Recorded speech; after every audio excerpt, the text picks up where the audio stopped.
Hi there, this is Malay and welcome to my channel.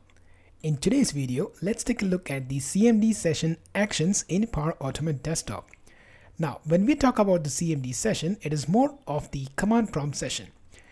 Maybe there would be a time where you need the information like the IP config. So you would like to know the IP information of the machine where the flow is running.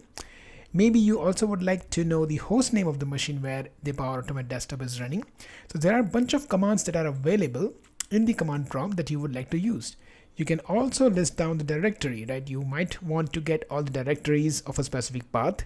You can use the directory and get the details. So there can be multiple scenarios where the command prompt option can be used to get the information.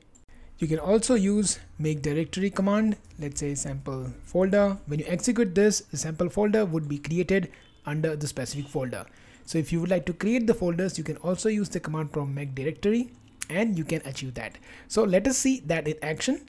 Let's go ahead and first let's drag and drop the open CMD session.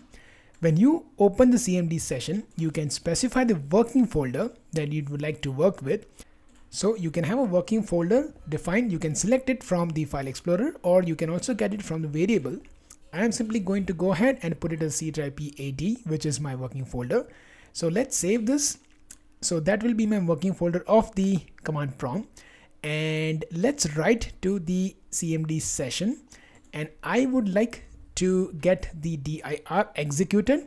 Once the dir is executed, I would like to send the enter command on the window, which is as equal to, for an example, if I now go back and let's go with this, let's go C-AD, and now if I put dir, it will give me all the files and the folders at that level, and this is what we want to do.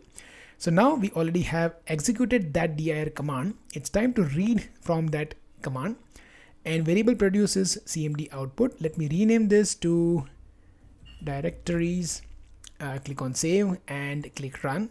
That will open the CMD session. However, you will not actually see that, but you will see the results in the directory. So you can see all the directories got listed down and is now available into my variable.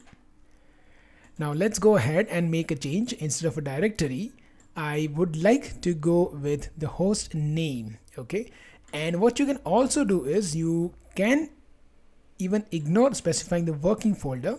That is absolutely fine. It will take up the folder where the flow is running and it will execute certain other commands which is not relevant to that folder. You can ignore the working folder. Now we have the host name. Let me go ahead and let's store this into the host name variable. Instead of directory, I'll call it as the host name. Click on save. Let's click run. And we have the host name. So you can see my laptop name is being now stored into the host name along with the other text. You can retrieve according to need. Now let's execute one more command, which is the IP config. Click on save, click run, and we will have the IP configuration information into the host name. Well, we forgot to rename the variable, but you get the idea. You can get all the different IP, IPv4, IPv6, and all the other details that you're looking for, retrieving using the command session. Now you might be wondering, why do we have wait for a text on the CMD session? Let me show you one command. Let me open the command prompt.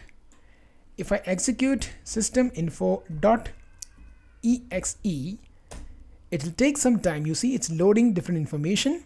It will take few seconds and then it will load.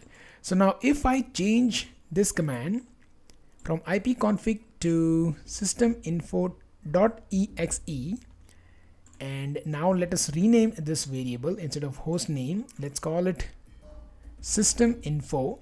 Click on save, hit run, and see what happens. It will immediately complete and you will not have the information available in the system info. We did not get the output that we actually required.